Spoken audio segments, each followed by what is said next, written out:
मैं अपेक्षा करता हूं कि हेमंत सोरेन जी इसको सुने और जवाब दें। बंगाल में घुसपैठ नहीं रुकी, झारखंड में घुसपैठ नहीं रुकी है क्योंकि स्थानीय प्रशासन घुसपैठ को बढ़ावा दे रहा है। मैं हेमंत बाबू को पूछना चाहता हूं, एक घुसपैठिया अगर झारखंड में घुसता है, आपका पटवारी क्या कर रहा है, आपका कलेक्टर क्या कर रहा है? मैं अपेक्षा करता हूं कि हेमंत सोरेन जी इसको सुने और जवाब दें।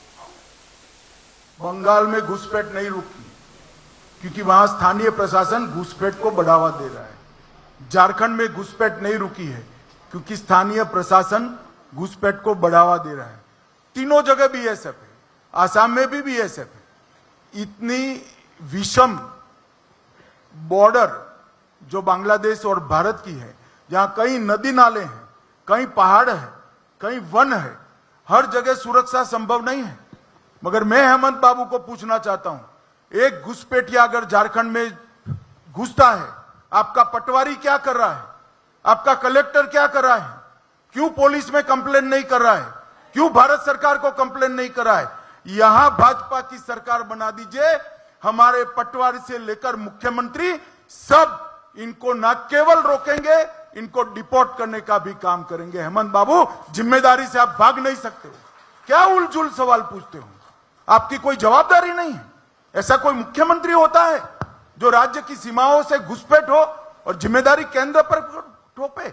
और आपका तो इरादा भी नहीं है। जब झारखंड हाईकोर्ट ने कहा इसको रोकने का क्या प्रयास करेंगे, आपने शपथ पत्र पर आपकी सरकार ने ना बोला है कि हम नहीं रोकेंगे। मगर अब आपका समय समाप्त हुआ है। भारतीय जनता पार्टी की सरकार बन रही है, हम इसको रोकेंगे भी, चिन्हित भी करेंगे और वापस भी भेजने का काम भारतीय जनता पार्टी की। अमित भाई, आपने बार बार अंडरलाइन किया कि यूसीसी से ट्राइबल्स को बाहर रखा जाएगा, आपने एक दो बार दोहराया। अमित भाई, कई ऐसे और भी स्टेट्स हैं जहां ट्राइबल्स की साइजेबल पॉपुलेशन है। देखिए, मैं बता देता हूं, उत्तराखंड में एक मॉडल भारतीय जनता पार्टी सरकार ने देश के सामने रखा है।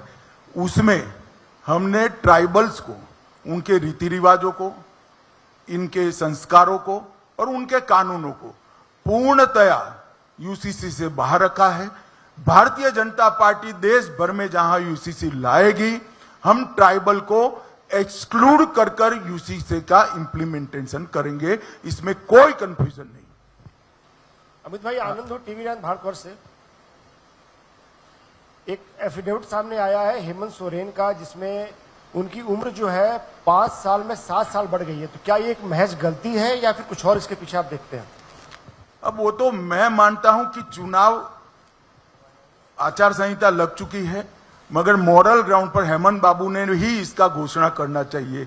जनता को सच्ची जन्मतिथि बताने का दायित्व उनका खुद का है। नमस्कार, अमित शाह जी, दीपक कशिश न्यूज से। विस्थापितों को लगता है सरकार भी भुला देती है और कंपनियां भी उनके लिए कुछ नहीं करती हैं। विस्थापित यूं ही आंदोलन करते रहते हैं, उनके लिए कुछ है? क्या कह रहे हैं?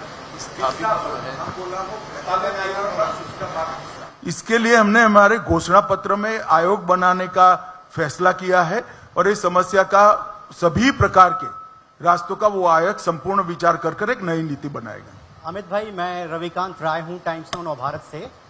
आपने कहा कि आपने जो संकल्प पत्र जारी किया है वो पत्थर की लकीर है, लेकिन इंडिया अलायंस की तरफ से भी संकल्प पत्र जारी होगा। मल्लिकार्जुन खड़गे ने अपने राज्यों में कहा है कि वही वादे करें जो पूरा कर पाए। उनको लगता है कि बहुत ज्यादा बढ़ा चढ़ाकर बातें की गई जो कई राज्यों में पूरा नहीं कर पाए वो लोग। मैं यही बता रहा हूं, भारतीय जनता पार्टी मध्य प्रदेश, छत्तीसगढ़, राजस्थान कई जगह काम कर रही है। अभी अभी सरकारें चुनकर आई हैं 1.5-2 साल में।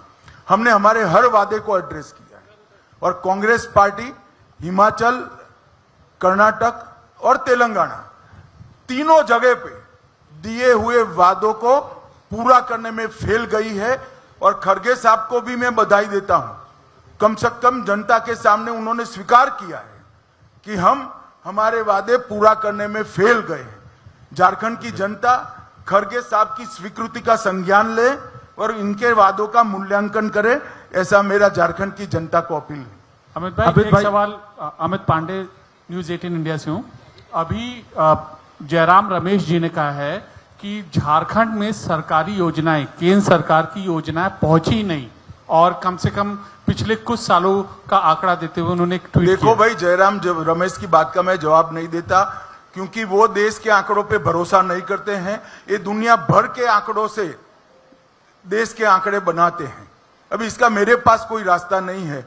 मगर क्या जयराम रमेश ये कहना चाहते हैं कि झारखंड के अंदर एक भी महिला को गैस का सिलेंडर नहीं मिला है, एक भी गरीब को मकान नहीं मिला है, और हमारी योजनाएं तो सबके लिए? तो फिर आपकी सरकार क्या कर रही है?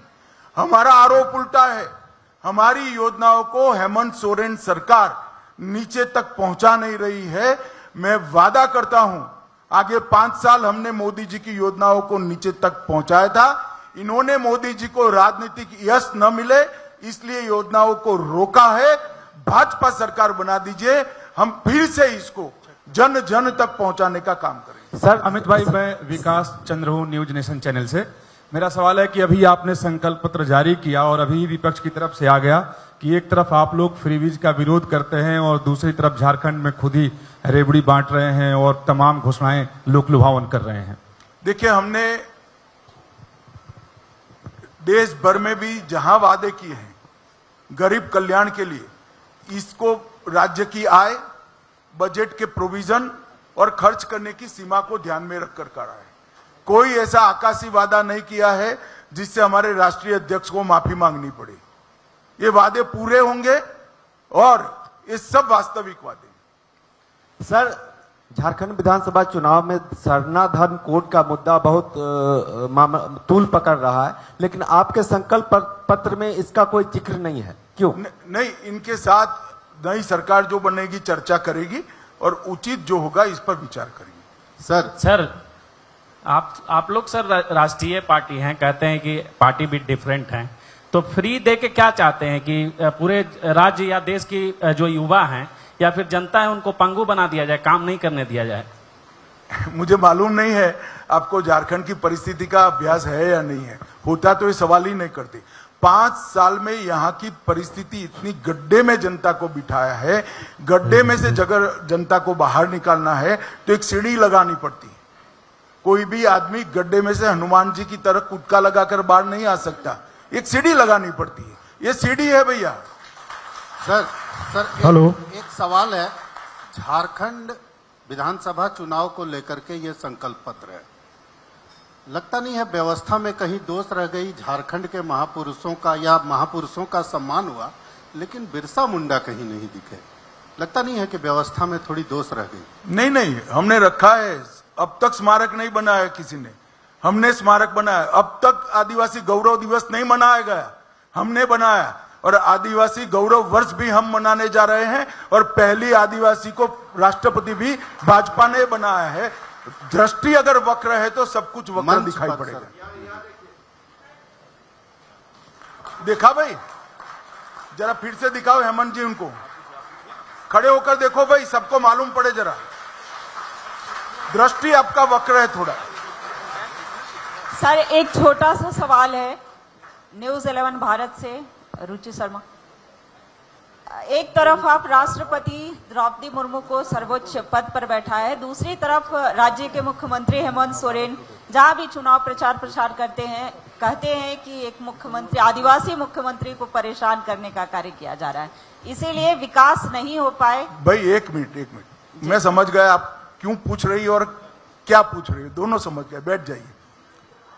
मैं झारखंड के आदिवासियों को कहना चाहता हूं, जिस मुख्यमंत्री के शासन में आपके कल्याण के लिए मोदी जी ने भेजा हुआ 350 करोड़ रुपया इनके सांसद से घर से पकड़ा जाए, जिस मुख्यमंत्री के राज में मोदी जी ने भेजा हुआ आपके कल्याण से, आदिवासी कल्याण के लिए भेजा हुआ 20 करोड़ रुपया से ज्यादा रकम उनके घर से पकड़ा जाए, उसको जेल में डालना चाहिए या नहीं डालना चाहिए?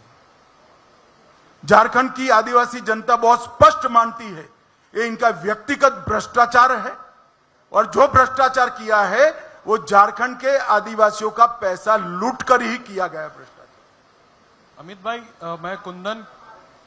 भाई मैं कुंदन कुमार हुआ, टीवी 45 न्यूज से हुआ। स्थानीय नीति और जो यहाँ की जो लोकल जो चीजें हुई थी पिछले 5-7 सालों से, जो है स्थानीय नीति भी, और जो उसको जो भाई जरा सुनाई पड़े ऐसे बोलो।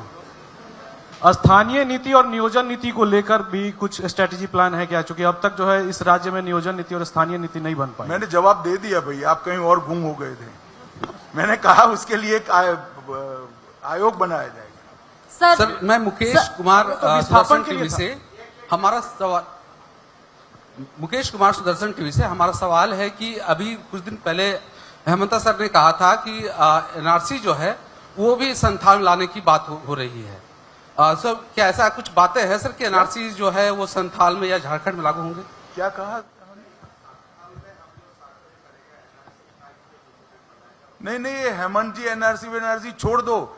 झारखंड हाईकोर्ट ने ऑर्डर किया है कि जो घुसपैठी है उनका सर्वे किया जाए, तो हम तो झारखंड हाईकोर्ट का सम्मान करते हैं और इसका इम्प्लीमेंटेशन पूरा करेंगे। सर मेरा नाम गौरी हुआ। आपके विरोधी कहते हैं कि बीजेपी में पूर्व मुख्यमंत्रियों का जमावड़ा है और ऐसे में दूसरे फेज का मैनिफेस्टो आप लोग जारी कर दिए, लेकिन अब तक मुख्यमंत्री का चेहरा कौन होगा ये तय नहीं हो वो शपथ के अगले दिन आपको मालूम पड़ जाएगा और सबके अनुभव का उपयोग किया जाएगा। सत्यजीत जी अंतिम है। सत्यजीत जी।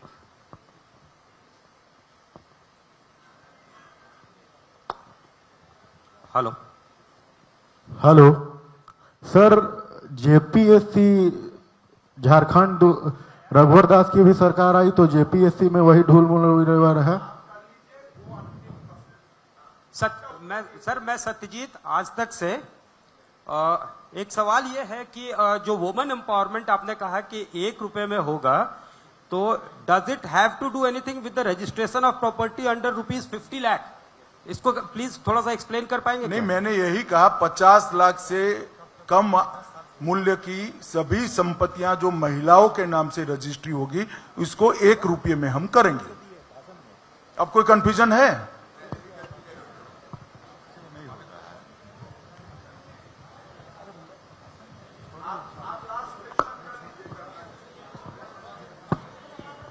चलो सवाल। हेलो सर, एक आखिरी सवाल है सर। एक आखिरी सवाल सर। जैसे जेपीएससी और जेएसएससी के जो स्टूडेंट हैं काफी दिनों से आस लगाए बैठे हुए हैं कि हेमंत सोरेन की सरकार आएगी, रघुवर दास की सरकार आएगी, अब बाबूलाल मरांडी की सरकार आएगी, तो कब तक उन तक नौकरी मिलेगी? ये रोजगार का झारखंड का सबसे बड़ा मुद्दा है पलायन, और हमारा भी जो कि युवा का। नहीं, मैंने रोजगारी के लिए कहा ही है, और बाकी के जो हंगामी नौकरी वाले लोग हैं इस पर भी सरकार बनने के बाद हम उचित निर्णय बहुत जल्द करेंगे।